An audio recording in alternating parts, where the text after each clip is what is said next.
Well, thanks so much for checking your weather right here on KOIN.com. I got to start with some massive bolts of lightning that happened, during the overnight hours as we got into early Thursday. This is one in Kaiser that Guy sent in to weather at KOIN.com. That was spectacular. How about this bolt in Vancouver? Steven sent in, and I love this shot also of a giant bolt of lightning that Brad mailed into weather at KOIN.com. By the way, bolts this big are about 50,000 degrees Fahrenheit. And I just always, when I talk to kids at schools, I always say, imagine you're taking something out of the oven. It's 300 degrees. You burn yourself.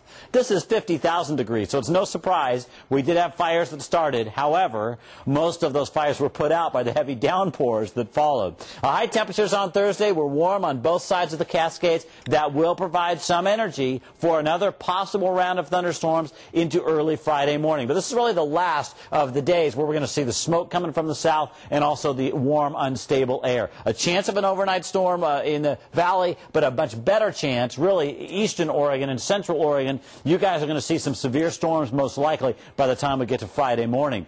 Now, for the 4th of July in the west side, a drizzly, kind of gray morning with 60s for our morning start at 9 a.m., only 66 at noon, and our high temperature just 74, the fireworks temperature back in the mid-60s. What about the 3-day weekend as a whole? Oregon coast would keep it cool, no surprise there. In the I-5 corridor, cooler than we've seen in some time, but our temperatures start to climb by the end of the weekend. Same story in the gorge, what will gradually warm it back up after a big cool down tomorrow. In central Oregon, a few isolated showers left over from the severe weather that starts Friday, and most of the weekend looking dry, though. So eastern Oregon, scattered thunderstorms. I think the big story will be the cooler weather and the breezy conditions that are going to develop a lot of places east of the Cascades on 4th of July afternoon. Meanwhile, 64 for a high at Government Camp, so the mountain passes are cooling off. Low to mid-70s in the gorge, windy near those of you in the Dalles. And if you're along the coast, you'll see plenty of drizzle, maybe some showers in the morning. Same thing in the valley, and then we'll start to get some sun breaks as we go through the day.